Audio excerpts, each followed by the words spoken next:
To paraphrase Northrop Frye, you wouldn't go to Macbeth to learn about the history of Scotland. You go to learn what a man feels like after he's gained a kingdom and lost his soul. When you see a character like the Tramp in Charlie Chaplin's The Kid, you don't feel that there must have been a character that Chaplin knew who was exactly like this. You feel that there's a bit of Chaplin's Tramp in everybody you know, including yourself. Our impressions of human life are picked up one by one, but constantly in literature we find things that suddenly coordinate and bring into focus a great many such impressions. In watching the first 2 seasons of Outlander, we don't just learn about Claire and Jamie's transtemporal romance or gain a window onto the lived realities of different social classes in the 18th century Scottish Highlands. Through Claire as an audience surrogate, we also learn about what it's like to live in a foreign society and adapt to radically different cultural values. Over the course of the first season, Claire moves from being an outsider to an insider in her Highland community and learns to see the 18th century with new eyes. But she never entirely abandons her 20th century perspective, drawing her into both intersocial and internal ethical conflicts that provide Claire with a strong narrative arc leading up to her return to the 20th century at the end of the second season.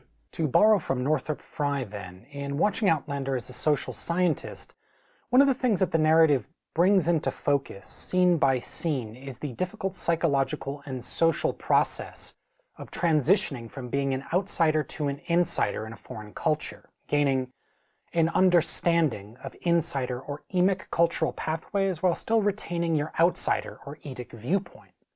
So in part 2 of our dive into Outlander and social scientific theory, we're going to talk about what it means to see individuals and cultures a little bit more like an anthropologist.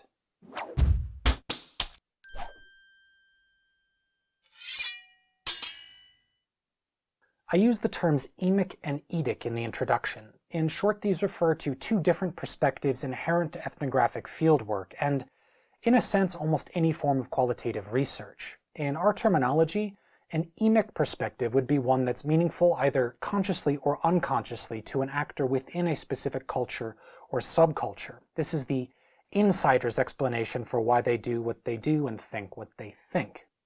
An etic perspective is very different. The term etic refers to the perspective of a scientific observer outside of the culture in question who attempts to be as objective as possible. And one of the long-term goals of traditional ethnography is being able to articulate both emic and etic perspectives in your writing, to provide an accurate account of how people in a community view and understand themselves, as well as an analytical exploration of those insider perspectives, putting them into a larger context. But in a lot of published ethnographies, you'll find discussions of how difficult this process of gaining acceptance can be. For some researchers, it never happens, and for others, it happens in the least expected of ways, ways that you can't control or predict. One of the most famous examples of this in anthropology comes from Clifford Geertz's deep play, Notes on the Balinese Cockfight. Back in 1958, Gertz was living with his wife in a small Balinese village where he was planning to do ethnographic fieldwork. But despite his best efforts to find informants and reliable contacts, he was almost systematically ignored by the locals. He jokes that they treated him as if he were, more or less, invisible. But as fate would have it, even though cockfighting was illegal, the villagers had organized a large event to raise money for a new school. So Gertz and his wife went along to watch, and shortly after they arrived, the police showed up, swinging their machine guns, Gertz embellishes, like characters from an early gangster film.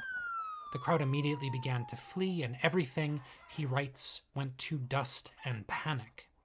Gertz and his wife found themselves at the edge of the village with nowhere to run, so together with a local man, they ducked inside of a small building. As the 3 came tumbling into the courtyard of the house, the man's wife quickly whipped out a table and some chairs, and they pretended as though they'd been drinking tea the whole time and very much not doing anything illegal. When the police arrived to question them, the locals vouched for Gertz and his wife and breathlessly explained that these white people were in fact famous anthropologists who were here on very important business and had government credentials, and how dare the police interrupt, or something to that extent. And the police were so convinced and confused that they left without asking any questions. Now, The thing is, after that experience, Gertz found that the community's perception of him had completely changed. Where every door had previously been closed, suddenly they were all open. He was no longer that strange white man. He became our strange white man, the white man who fled from the police with us. And it may not seem like much, but that marks a systemic change in thinking. Humans have a natural in-group, out-group mentality, and what had happened in the Balinese cockfight example is that when the police showed up, the structure of the in-group, out-group dynamic momentarily changed. The police raid presented a more pronounced out-group, and Gertz and his wife were just for a moment part of the in-group, united with the Balinese in fleeing from the police and seeking refuge. And sometimes that's all it takes to begin to gain access to emic perspectives, a moment where both the researchers and the locals' perceptions of one another are challenged by an external force. In Outlander, there are a number of Balinese cockfight moments. These gradually escalate over the first 5 episodes, contributing to Claire's eventual integration into Highland society.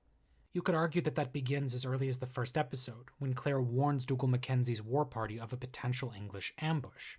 And there are a number of moments when the English army plays the role of the police in Gertz's story, providing a more pronounced outgroup that breaks down the cultural boundaries between Claire and the members of the Mackenzie clan.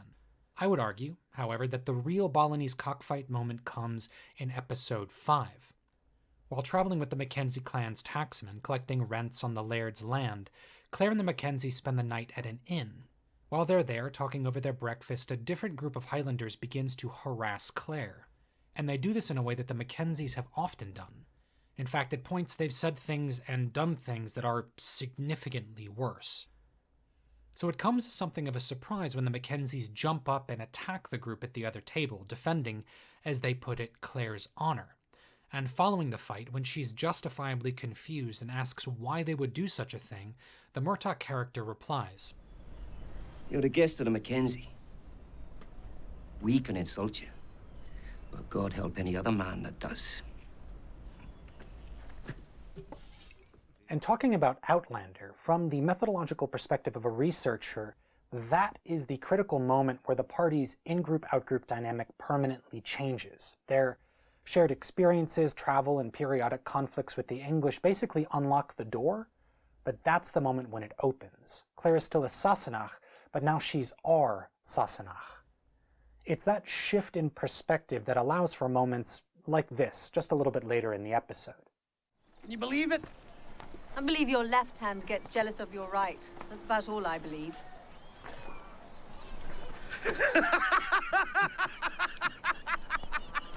I've never heard a woman make a joke. It's the first time for everything.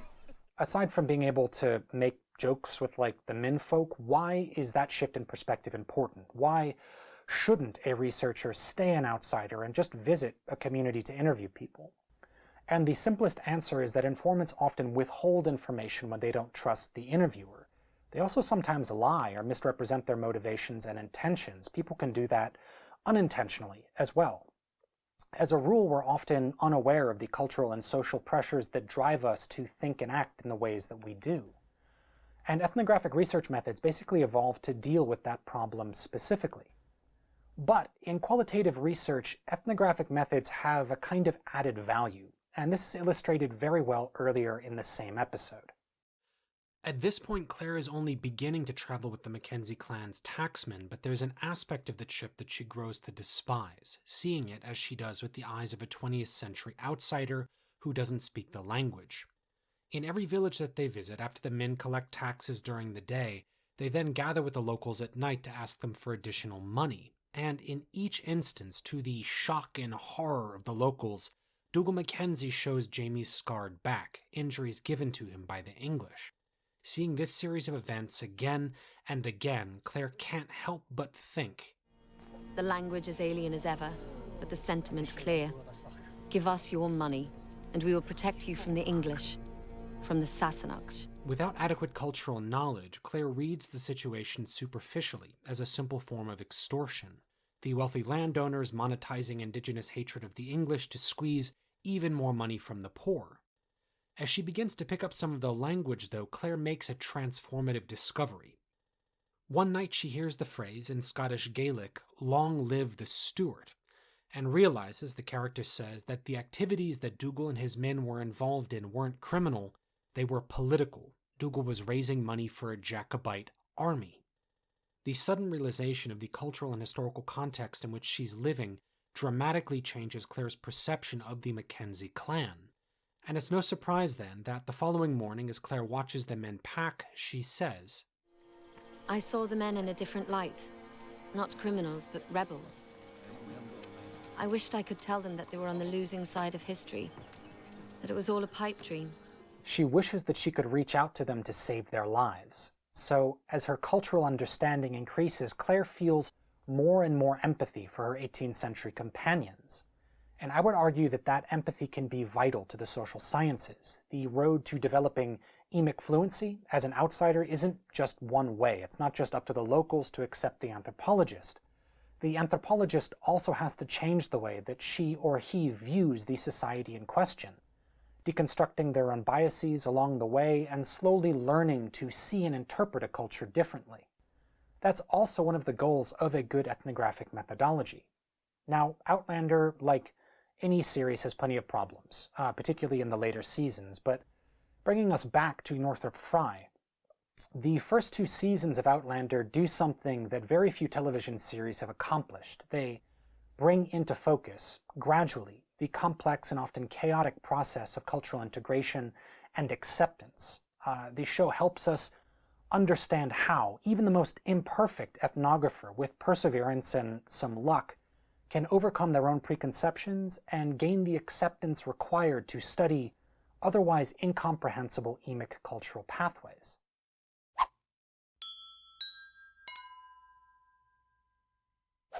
If you found that episode helpful, please do like and subscribe, or drop a comment on the video below to help the channel grow.